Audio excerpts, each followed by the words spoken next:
At this point, if you're serious about economic issues, you've probably developed sort of a more nuanced sense of debt and deficit. And oftentimes we hear from the right very general and almost meaningless in how vague they are statements or talking points like the deficit is bad, debt is bad. We need to cut in order to improve the economy, cut spending, of course.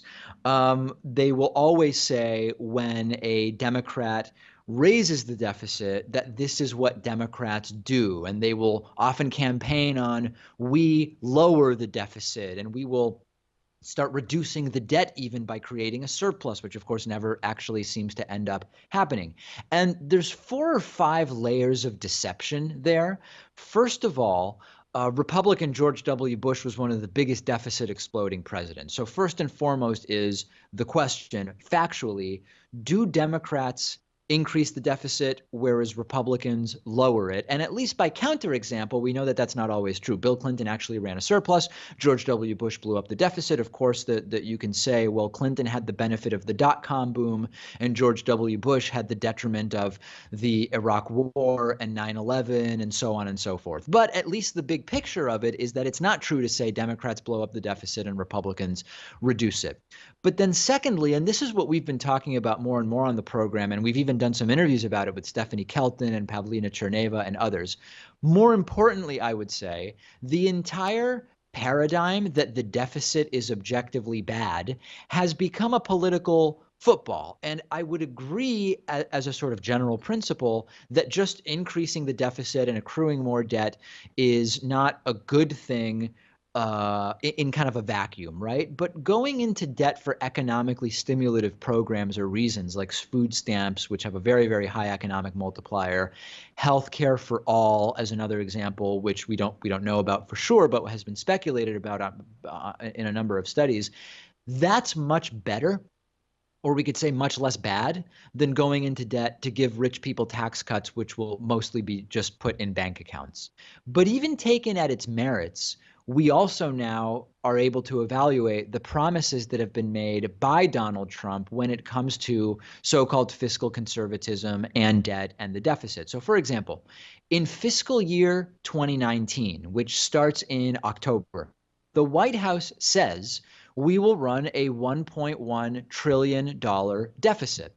The number of dollars of the deficit is sometimes less relevant than how big is the deficit relative to the GDP, because if your country's growing in raw dollars, it might also be anticipated that the deficit grows.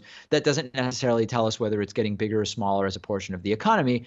We are going to see a bigger than 5% deficit as a portion of the GDP for fiscal year 2019 under Trump, okay, 5%. Compare that to fiscal year 2016, for example. The deficit was only about 3% of GDP. In fiscal year 2017, the deficit was about 3.5% of GDP. And it has gone up twice now under Donald Trump. Trump's first full year as president, we saw the deficit as a percentage of GDP climb to 4.2%. And then again in 2019, now it's looking like it's going to be 5% of GDP. So there's a bunch of like underlying claims here that we need to explore. First of all, Donald Trump told us that the tax cuts on the rich and on corporations were going to grow the economy so much that there would be more tax revenue brought in, particularly corporate tax cuts, corporate tax revenues, that is. The opposite seems to be true so far. Tax revenue to the government from corporate taxes has been and continues to fall.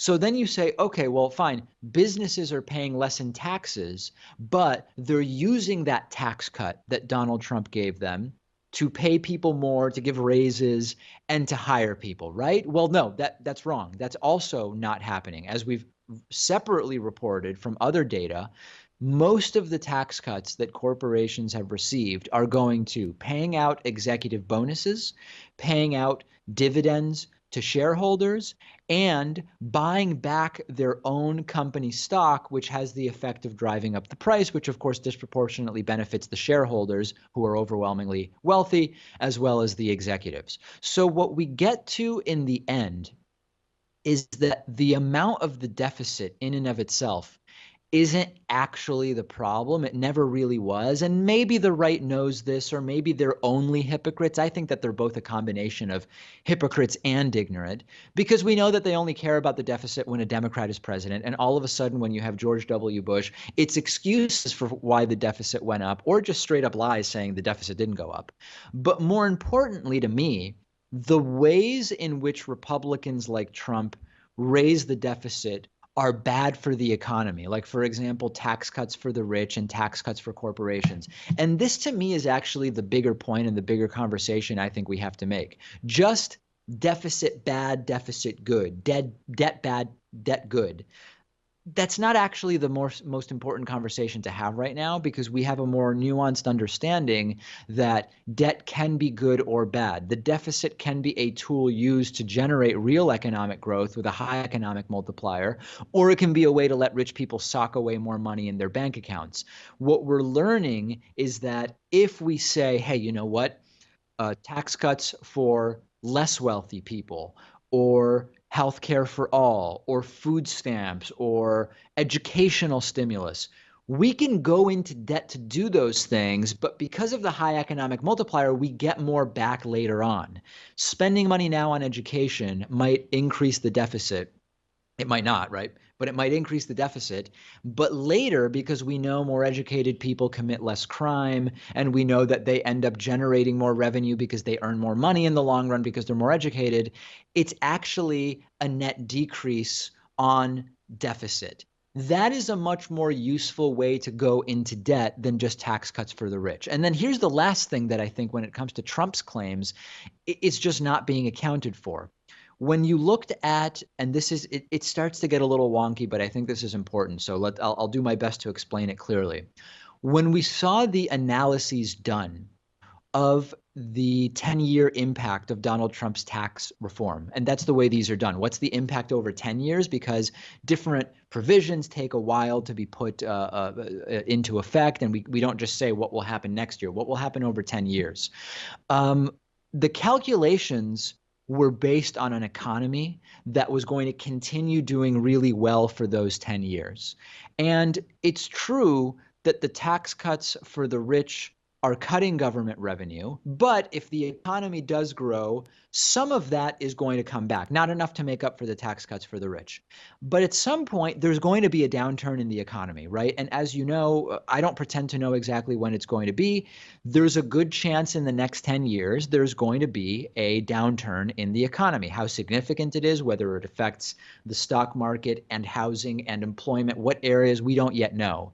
But if that happens, forget about $1 trillion deficit under Donald Trump. You are going to have the deficit increasing elements of his tax plan, and some of that economic growth, some of which is real, just not nearly as much as Trump promises. That's going to disappear, and there are reports talking about $2 or even $3 trillion deficits. Maybe by then a Democrat will be in the White House and Republicans can blame them, but it's really important to understand 3, 4, or even 5 layers on which the deception and the bad policy and the just poor economics operate on. Don't fall for it, because this stuff really will rot your mind. That's when it comes to debt and deficit. And then next, I want to talk about the GDP related lies that are being told.